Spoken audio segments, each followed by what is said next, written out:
dito na ba lahat? Nasa ibabaw. Nasa ibabaw? Good morning! So ngayon pong araw na to ay mayroon po tayong delivery.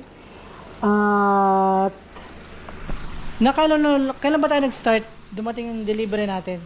Yung items natin.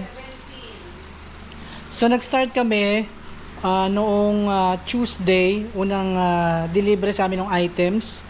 At kahapon napunta din kami dun sa ano ba yun? Sa dealer. So kumuha din kami ng mga items doon kasi pwede naman na namin palala-move, kaya lang medyo malaki din yung delivery charge. So kaya nag-walk-in na lang kami kahapon at bumili kami ng items. At ngayon pong araw na to may delivery tayo. Opo, alis po ako, may delivery. Lahat na to? Itong nasa ibabaw? So meron tayo ditong chicken siomai. Isang tao lang to? Hong Kong siomai tsaka chicken siomai. Ha? Sige, ilang piraso to? Ilang pieces to? 10 pieces? Ah, hindi. 20 pieces ang laman po nito. Tapos alin pa? Asan dito? Itong naka-plastic? Ito kasama to. So kasama tong Japanese, ay pork siomai. asado siopaw at saka bola-bola. Asado bola-bola. Itong asado, 6 na piraso siya. Pero meron din siyang 10 pieces. Tapos may kasama na siya na sauce. So, syempre, 6 pieces, di may 6 din siya na sauce. Kung 10, edi 10. So, yan. Ating i-deliver po ito. Tapos, di ba nag-franchise kami ng sa Siomai King. So, pinadalhan din kami nitong barley na to. So, yan. Ito yung So, gift product to. Worth ano to? So, worth 20,000. So, pwede namin din ipagbenta tong organic barley na to. Ito ay juice. Ito yung powder to na dinidissolve, diba? Ginagawang juice.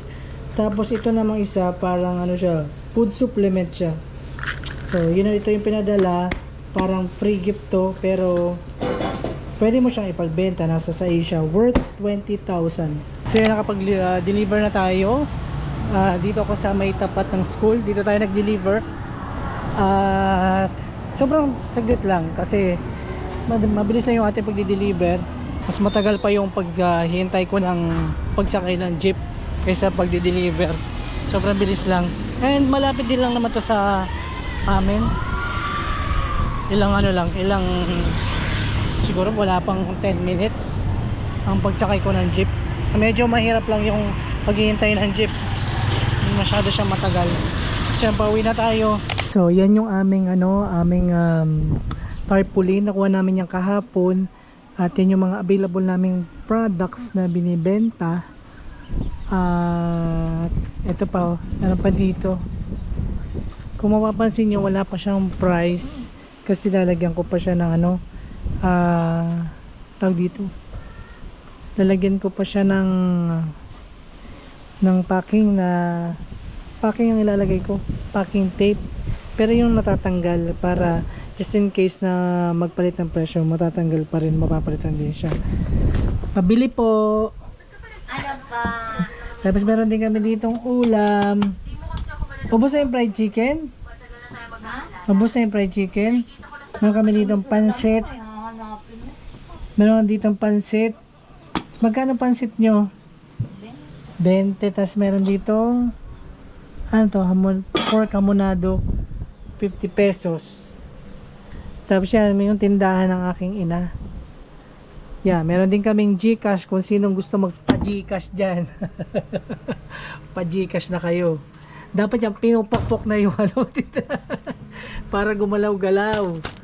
Yan, ginaganyan-ganyan daw yan para mabenta.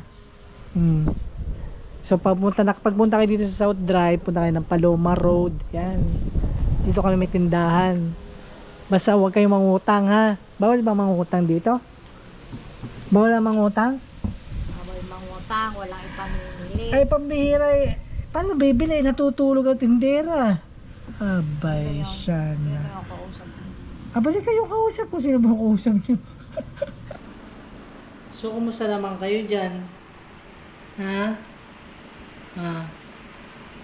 Pwet din ba kayo? Kasi pag maaga kaming gumising, maaga din gumising yung mga yan. Ano?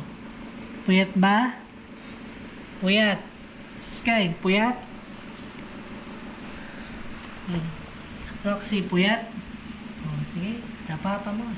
Sige. Sige, enjoyin mo lang. Sino parang di can imagine. Diba? Hindi namin nakalain na maisasama namin sila sa Pilipinas. Yung dalawa, apat yan eh. Yung dalawa na doon sa kwarto, natutulog. So, meron tayo ditong bangos na nabili ng ina ng nanay ko ng 240 yata yan. So, inihaw na bangos. Tapos, meron dyan laman na sibuyas tsaka kamatis. Yan, ihaw.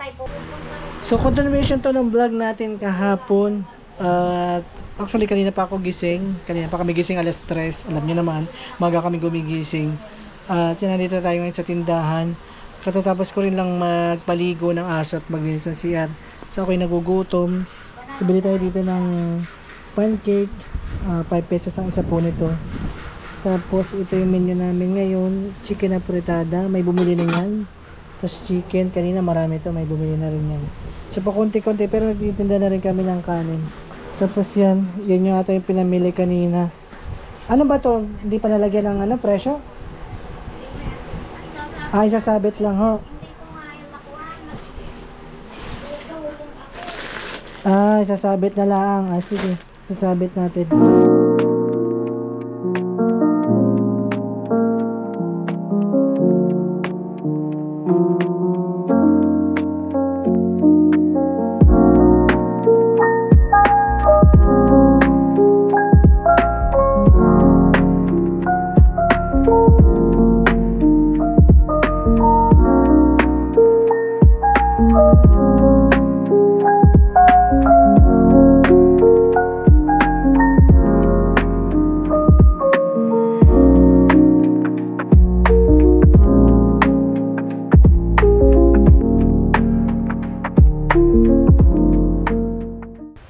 Aside sa nagbebenta kami ng per pack, reseller kami. So, nagtry din kami magbenta nito, patingi-tingi. 10 piraso naman ito, di ba? So, 10 pieces siya, asado. So, nagtry kami na magbenta, pero 4 muna yung aming niluluto. At lulutuin namin yan ng 10 minutes. Tama, di ba? 10 minutes. Tapos yan, nagbigay lang kami ng sample para malaman namin kung mabebenta ba siya o hindi. Pero ano pa, dito, wala pa kasi kami nabibili na dito, steamer. So for a while, ito muna yung aming gagamitin. Presentable din kasi yung parang glass na steamer. At least makikita doon. Introduce mo muna. Pero nag-order na ako ng paper, yung pang sa siomai. Order ako. So after 10 minutes, so ayan na siya. Luto na. Luto natin siopaw. So patay na natin yan. Tingnan natin siya. Hindi ko na muna tatanggalin siguro. Ano ba, tanggalin na natin o ano? Kaya lang mo lang kasi wala nga kaming yung glass. Alam niyo yung steamer na may salamin. Mas maganda sana doon na meron kaming ganun. Ano lang naman siya yung parang electric lang naman siya. Pang sinasaksak sa kuryente. Maganda sana na may ganun, kaya lang wala pa nga. So, for a while, yun muna yung aming gagamitin. So, pero hindi naman siguro namin tatanggalin para mapa-preserve niya yung init. Para kapag may bumili is mainit-init pa. So, yun lang yung ating vlog for today. Continuation nga lang to kahapon kasi kahapon hindi na tayo nakapag-outro kasi yan, nawala na sa isip ko yung vlog kahapon, hindi ko na siya natapos. So, yun lang. Please don't forget to subscribe our YouTube channel and click the notification bell para every time na mag-upload ako ng video, updated kayo palagi. Hanggang sa susunod ulit na vlog. Paalam! Bye-bye!